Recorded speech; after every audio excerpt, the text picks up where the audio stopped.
and I'm seeing that the location where this incident occurred has now become kind of a place where people are coming to pray and to support those folks, the 8 people who lost their lives and some who are also critical at this hour. Gabe, what were your impressions of this information that we just heard?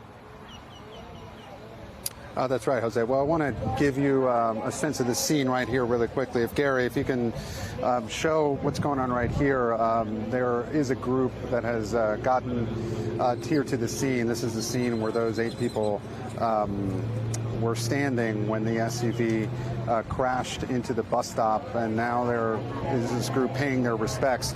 And Jose, my impressions about this news conference, well, we did get some new information about the suspect here. We know that Jorge Alvarez, now according to police, has an extensive criminal history that includes several charges of aggravated assault with a deadly weapon, assault causing bodily injury to a family member, and resisting arrest, theft of property, and many more. Now, again, he now has been charged with 8 counts of manslaughter. He's being held on $3.6 million bond. But, Jose, there's still several unanswered questions at this point. Authorities were asked whether this was an intentional act. They say it is part of an ongoing investigation. We had spoken with migrants earlier today, one of them specifically who says firsthand that as the suspect was leaving the scene, that he had an obscene gesture and that he yelled anti-immigrant rhetoric to these migrants.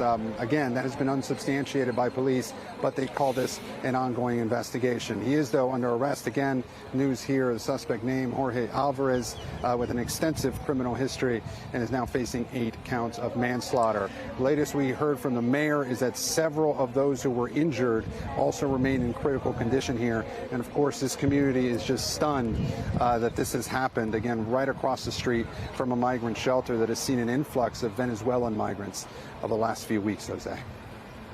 Yeah, and Gabe, I know that you picked this up as well, even though it was a question and answer in Spanish, but we translated it here. But one of the questions was, is he cooperating? And it seemed like the head of police said, no, he's not cooperating as of right now.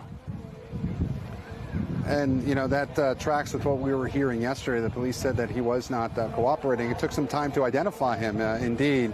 But now, again, that news is that he has been publicly identified and his history has been laid out. Still, Jose, there's a lot of unanswered questions here in terms of, was this intentional? Was it not? Was he drunk? Was he not? That question did also come up in the news conference, and the authorities came back and said they were waiting on toxicology reports. From speaking with at least one firsthand witness here on the scene and several others that were in the vicinity that were bystanders, they said that the suspect did appear to be intoxicated while the tragedy unfolded yesterday. But again, authorities say they're waiting for toxicology reports to confirm that. But this scene, of course, it's just devastating for those in this community.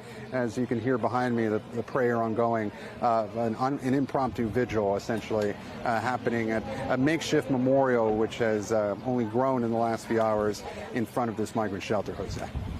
Yeah, and Gabe, there was one line that he said, we haven't ruled out whether it was on purpose or not, but they started by saying that he ran a red light, lost control, and then hit the people. That would be, anyway. Gabe Gutierrez, I thank you very much for bringing us the very latest. I really appreciate it.